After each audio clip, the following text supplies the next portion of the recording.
mon refuge. Jésus, mon refuge.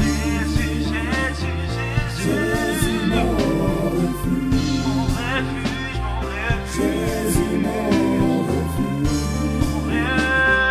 Jésus, mon refuge.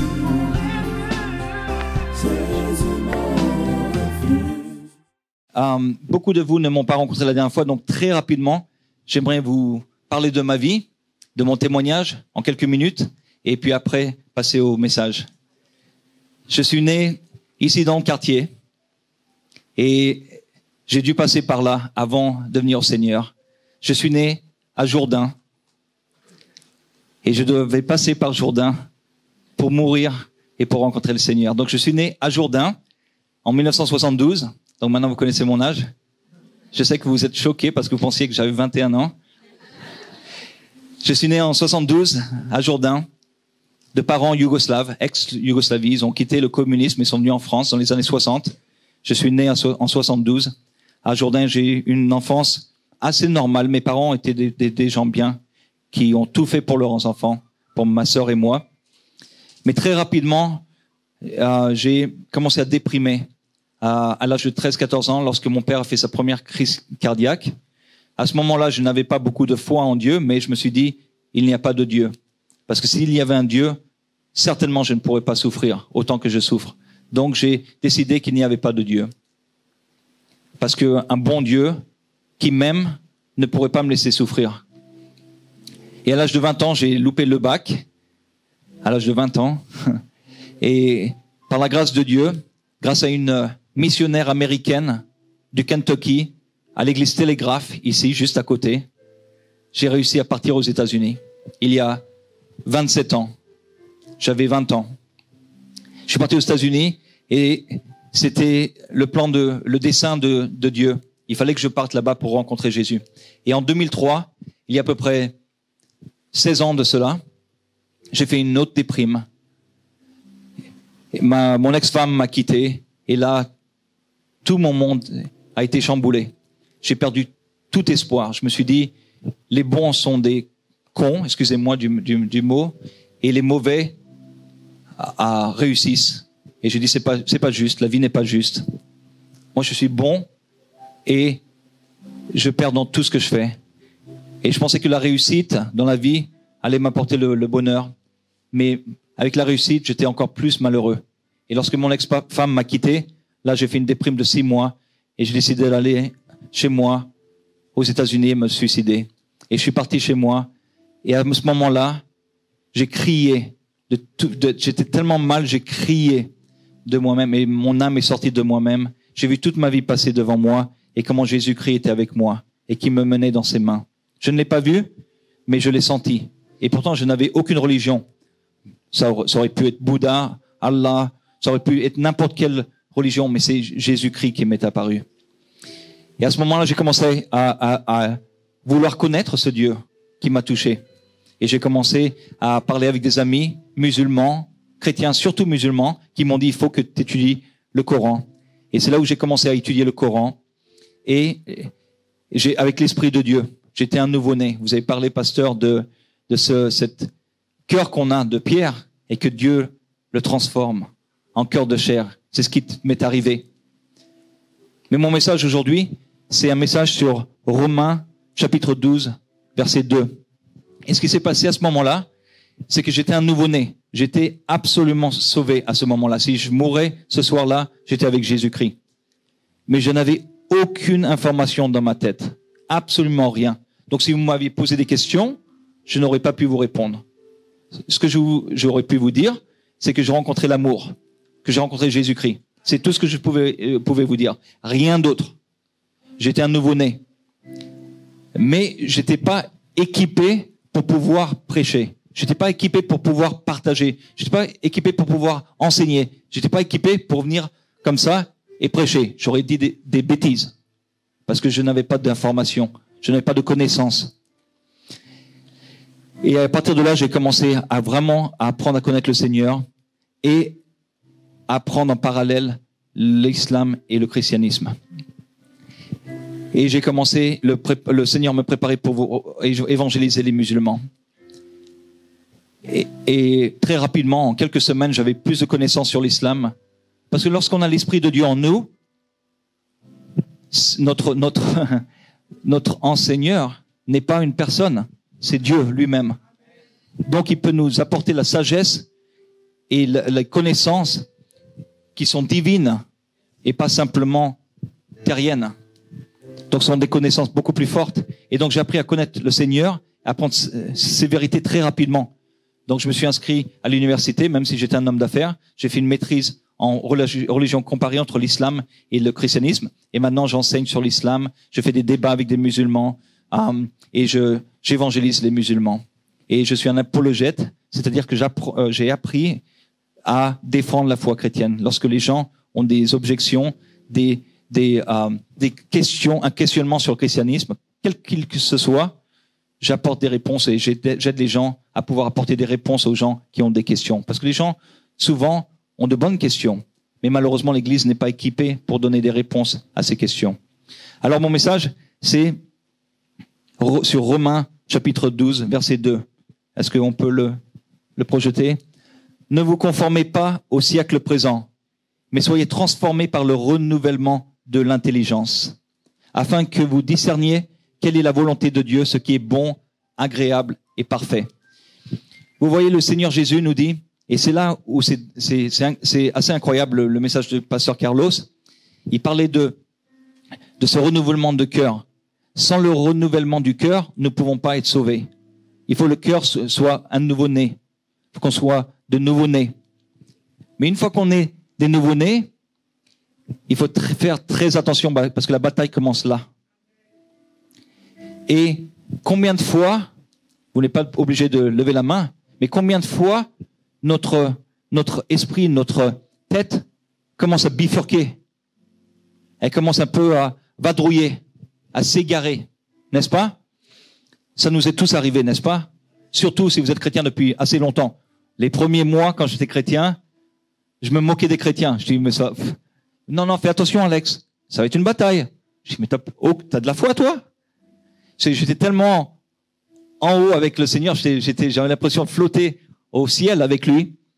Et je n'avais pas compris qu'à un moment, la bataille commencera. La lune de miel avec le Seigneur, elle ne s'arrêtera pas, mais elle sera différente. Ce sera pas juste tout est beau, tout est magnifique. Il y aura une vraie bataille. Une bataille spirituelle. Et elle sera là. Et ça, c'est quelque chose d'extrêmement important. Et ce qui est super aussi, c'est que j'ai rencontré le pasteur Semaïas il y a à peu près 1 mois en France. Et le Seigneur lui avait mis sur le cœur de venir à Miami. Et il ne savait pas que moi j'habite à Miami, à côté de Miami. Donc le Seigneur lui avait mis sur le cœur qu'il devait aller prêcher à Miami. Et le Seigneur m'avait mis sur le cœur que je devais prêcher dans les métros.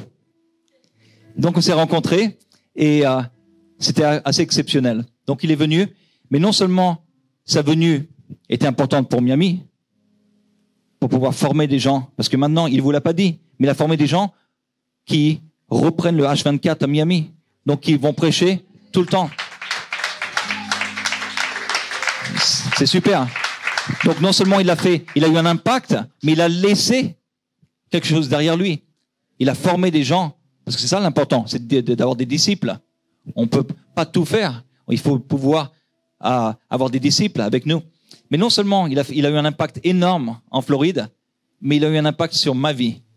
Parce que depuis 1 an, j'ai un peu mon esprit qui bifurque un petit peu. Parce que j'ai eu des chagrins, j'ai eu des challenges. Et j'avais un petit peu mon esprit qui restait pas totalement concentré sur Jésus. Ce qui est très rare pour moi, parce que vraiment avec l'expérience que j'ai eue avec le Seigneur, en général, je suis assez radical. Mais j'avais un peu l'esprit qui commençait à bifurquer. Et on a discuté avec mon frère, et les choses qu'il m'a dites, c'était comme une épée spirituelle. Ça m'a vraiment touché tellement dans mon esprit, que mon esprit qui bifurquait un petit peu est revenu bien concentré sur le Seigneur.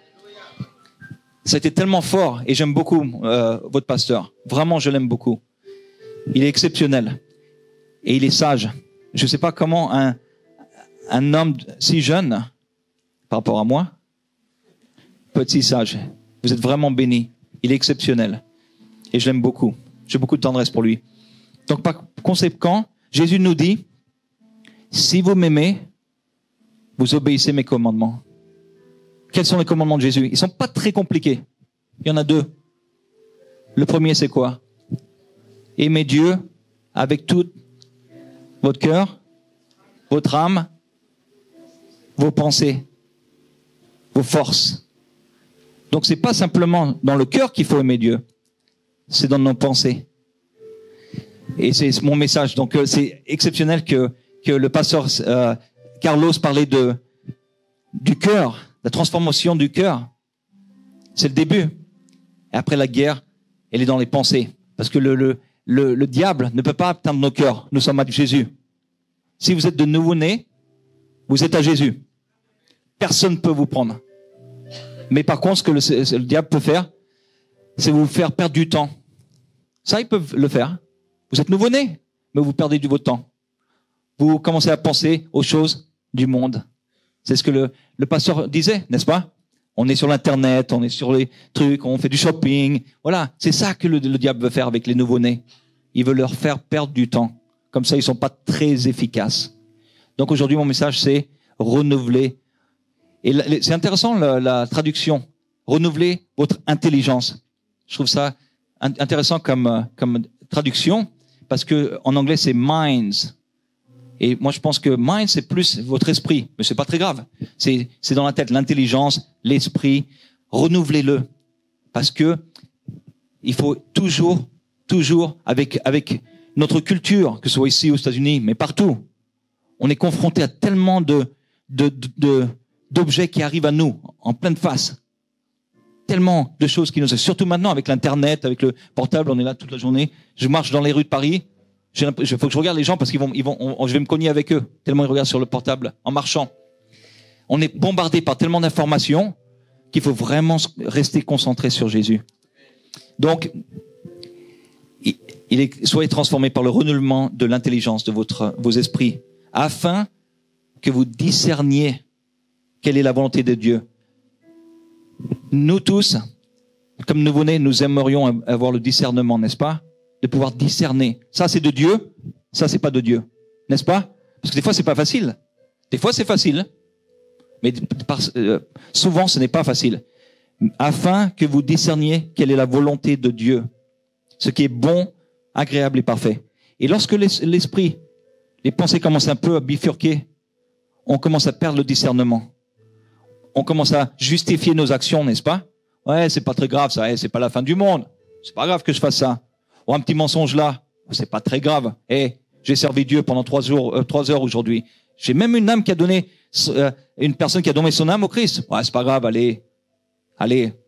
Un peu d'argent ici, on vole ici, on ment ici. C'est pas très grave. Vous voyez comment on peut bifurquer? Donc il faut absolument, pour connaître la volonté de Dieu, il faut garder vraiment ses pensées sur le Seigneur.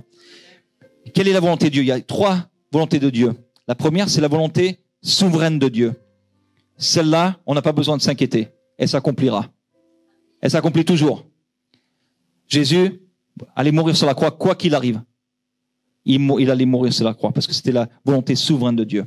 Ça, on n'a pas besoin de s'inquiéter. Dieu apportera son dessein, comme il a décidé. Il y a aussi la volonté révélée de Dieu dans la Bible. Cette volonté-là, elle ne s'accomplit pas toujours. Il est écrit, vous ne volerez pas, n'est-ce pas? Mais c'est pas toujours le cas. Les gens volent, ils mentent, ils trichent. Donc, elle ne s'accomplit pas toujours. Mais il y a une troisième volonté. C'est la volonté à travers la voie de la sagesse et de la sainteté. Celle-là, c'est celle que nous contrôlons et que nous pouvons mettre en pratique. Celle-là nous est donnée à nous. C'est notre libre arbitre.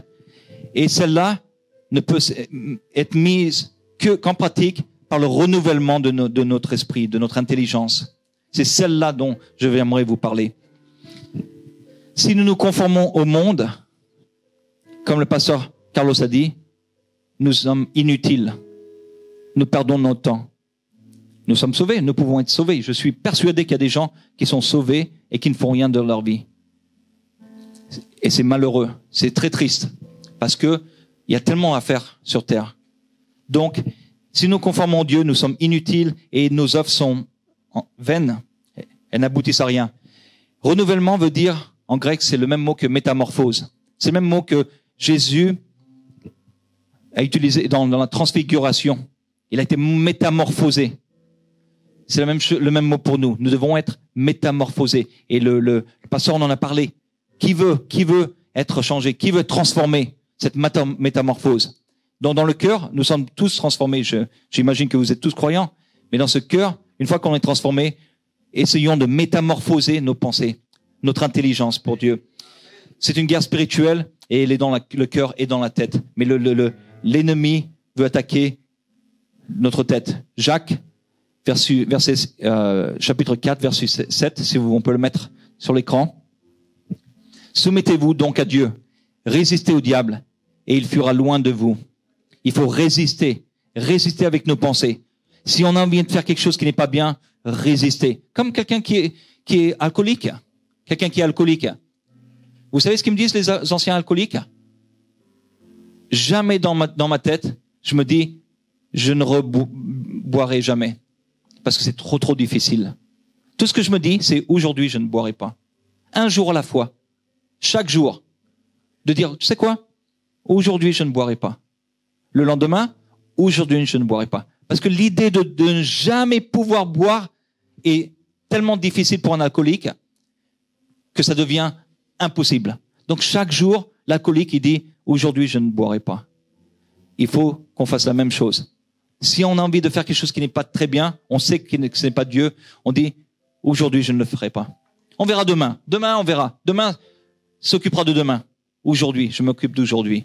Donc, il faut vraiment combattre chaque jour et dire non. Parce qu'au moment, à bout d'un moment, lorsqu'on dit non, le diable s'enfuit. Il nous laisse tranquilles. Mais il faut savoir dire non. Il faut savoir chaque jour dire, vous savez quoi? Aujourd'hui, je vais servir le Seigneur. Aujourd'hui, je vais dire oui au Seigneur. Chaque matin, comme le pasteur Carlos a dit. Chaque matin, parler au Saint-Esprit avant de parler qui que ce soit. Saint-Esprit, aujourd'hui, tu prends le contrôle de ma vie. Moins de moi, plus de toi. Aujourd'hui, prends le contrôle. Chaque jour, c'est une bataille spirituelle chaque jour. Mais lorsqu'on arrive à avancer, éventuellement, nos pensées sont alignées avec celles de Christ, de Jésus. On a le même mind, le même esprit que celui de Jésus.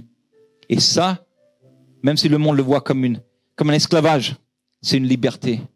C'est la vraie liberté. 2 Corinthiens, chapitre 3, verset 17. Si on peut le mettre sur l'écran. Or, le Seigneur, c'est l'Esprit.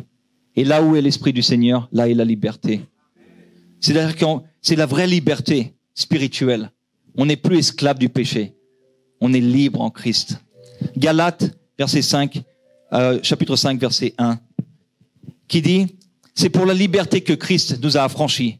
Demeurez donc fermes et ne vous laissez pas mettre de nouveau sous le joug de la servitude. Soyez fermes, mes frères et sœurs.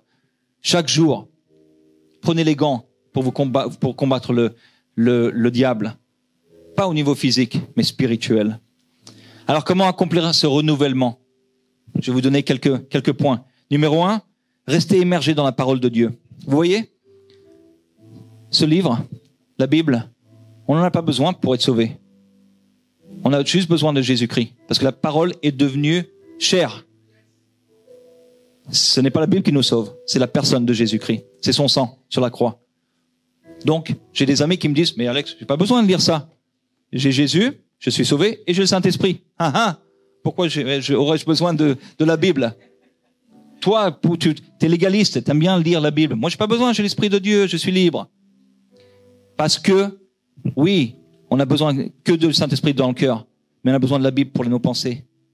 Parce que si on ne lit pas la parole de Dieu tous les jours et qu'on médite sur elle, nos pensées commencent à bifurquer. Et au bout d'un moment, notre l'imagination de l'esprit va nous guider dans des choses un peu bizarres. Donc, il faut vraiment rester fidèle à la parole de Dieu. Donc, lisez la Bible chaque jour et méditez sur ce que vous avez lu tous les jours. Qu'est-ce que tu me dis aujourd'hui à travers ta parole, Seigneur? Parce que si on ne lit pas la Bible, on sera bombardé par d'autres Bibles, par d'autres messages. Et à un moment, on commencera à les croire.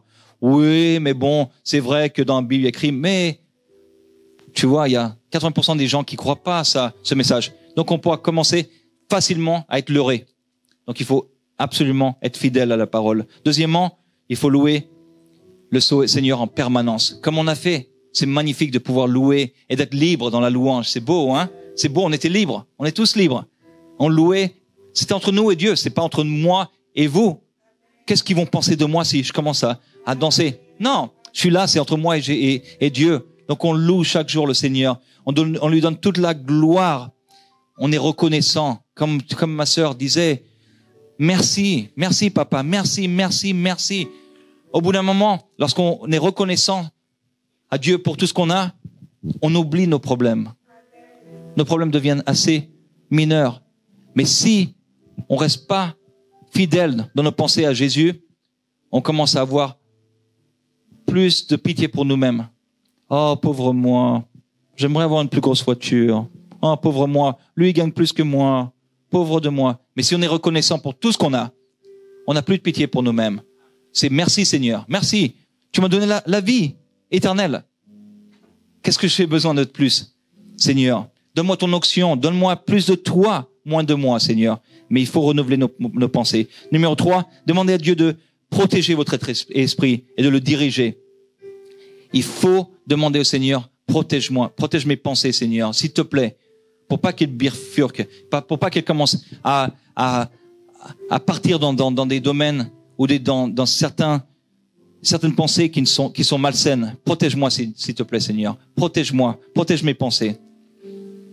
Renouvelle mes pensées. Bien évidemment, il faut prier constamment. La Bible nous dit de constamment prier. De prier tout le temps, toute la journée, de parler à Jésus. Seigneur, qu'est-ce que tu veux que je fasse dans cette situation? Dis-moi, s'il te plaît, glorifie-toi à travers ma vie, à travers mes pensées, à travers mes gestes. Merci Seigneur. Numéro 5, nous devons reconnaître la source des pensées qui sont contraires et qui sont nocives à Dieu. Seigneur, cette pensée n'est pas de toi. Chasse-la au nom de Jésus. Aide-moi. Je ne veux pas penser ces pensées-là. Aide-moi, Seigneur. La Bible nous dit que l'œil est la lampe du corps. Les pensées, lorsque les pensées commencent à bifurquer, l'œil commence à pécher, à ramener le péché à travers l'œil, puisque c'est la lampe de notre corps. Il faut vraiment sauvegarder et nous protéger et demander à Seigneur, Seigneur, s'il te plaît, protège ma lampe. Sinon, si ça me mène à pécher, enlève-moi de l'œil. Je ne veux plus voir, parce que je veux vraiment te vénérer, Seigneur. Numéro 6, nous devons déplacer, nous devons décaler, changer notre concentration et notre centre d'attention de moi à Jésus. Penser à lui, glorifier. Et le moins on le glorifie, le moins on décale nos pensées sur lui, le plus on pense à nous-mêmes. Donc il faut que vraiment comme le pasteur Carlos a dit, que nous mourrons de nous-mêmes, ou peut-être la sœur qui a dit ça, ou nous voulons mourir de nous-mêmes pour que tu puisses vivre à travers nous. Seigneur, moins de moi, plus de toi. Finalement, j'aimerais vous lire certains passages pour en finir. Versets 1 et 2, qui dit, si donc vous êtes ressuscités avec Christ, cherchez les choses d'en haut, où Christ est assis à la droite de Dieu. Et le verset 2, affectionnez-vous aux choses d'en haut et non celles qui sont sur la terre. Il faut que vraiment que nos pensées sont envers le royaume de Dieu. Toujours. Sinon, nous penserons aux choses du monde. Romains, chapitre 8, verset 5, qui dit, ceux en effet qui vivent selon la chair s'affectionnent aux choses de la chair, tandis que ceux qui vivent selon l'esprit s'affectionnent aux choses de l'esprit. Amen. Philippiens, chapitre 4, verset 8. Au reste, frères, que tout ce qui est vrai, tout ce qui est honorable, tout ce qui est juste, tout ce qui est pur, tout ce qui est aimable, tout ce qui mérite l'approbation, ce qui est vertueux et digne de louange, soit l'objet de vos pensées. Il faut vraiment que nos pensées soient sur le royaume de Dieu, tout ce qui est bon, ce qui est bon, ce qui est honorable. Sinon, nous allons commencer à être négatifs et avoir pitié pour nous-mêmes. Non, nous sommes sauvés. Maintenant, vous connaissez la parabole qui est incroyable, que dans le christianisme, où Dieu délaisse ses 99 brebis pour aller chercher celle qui s'est perdue. C'est ça notre Dieu, qui aime tellement la brebis perdue qu'il se concentre sur elle. C'est la même chose, nos pensées doivent être sur ce que sont les pensées de Dieu, le cœur de Dieu. C'est-à-dire qu'au lieu d'avoir pitié pour nous-mêmes, oh Dieu, tu nous as délaissés, on est 99, comme le frère dit, plus on est proche de Dieu et plus on aura des problèmes.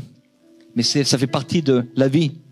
Mais au lieu d'avoir pitié pour nous-mêmes, nous sommes partis des 99. Concentrons-nous sur celle qui s'est perdue. Au lieu d'être égoïste, comme je le suis, comme nous sommes tous, et de dire non, Seigneur, tu m'as donné la vie éternelle, j'ai tout, j'ai toi, je vais me concentrer sur la brebis, sur toi et celle qui est perdue. N'oubliez jamais que vous êtes les enfants de Jésus. Est-ce que j'ai lu? Oui, je l'ai lu ça.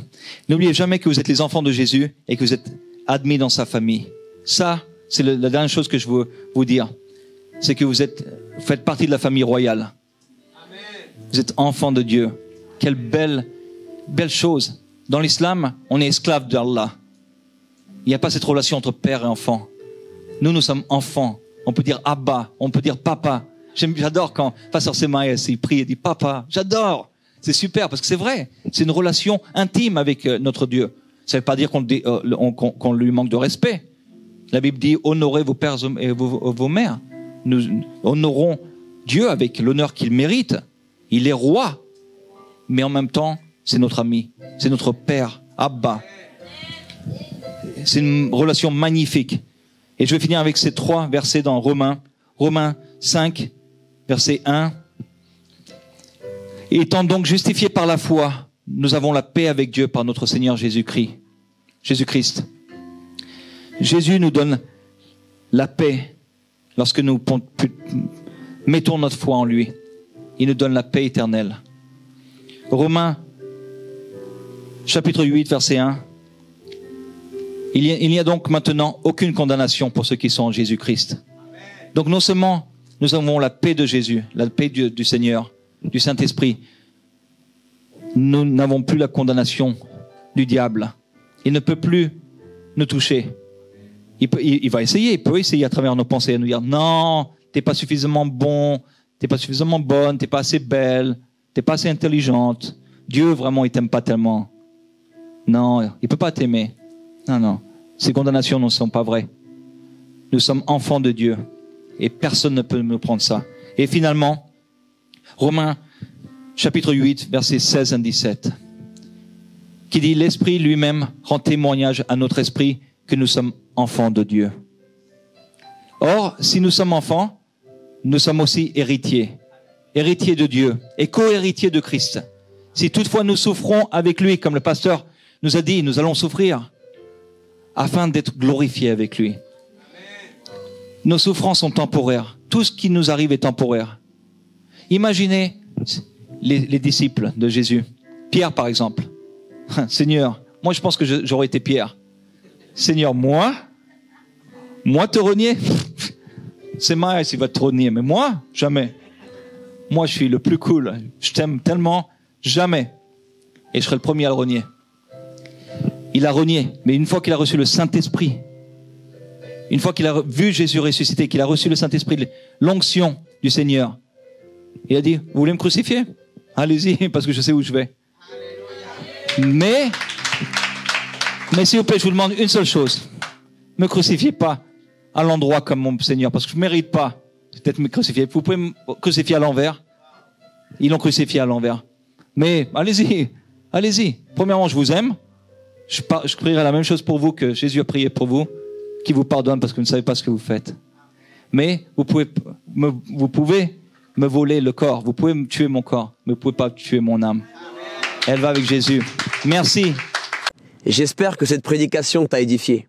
La Bible dit dans la lettre aux Romains, au chapitre 10, verset 9, que si tu reconnais publiquement que Jésus est le Seigneur et que Dieu l'a ressuscité d'entre les morts, alors tu seras sauvé.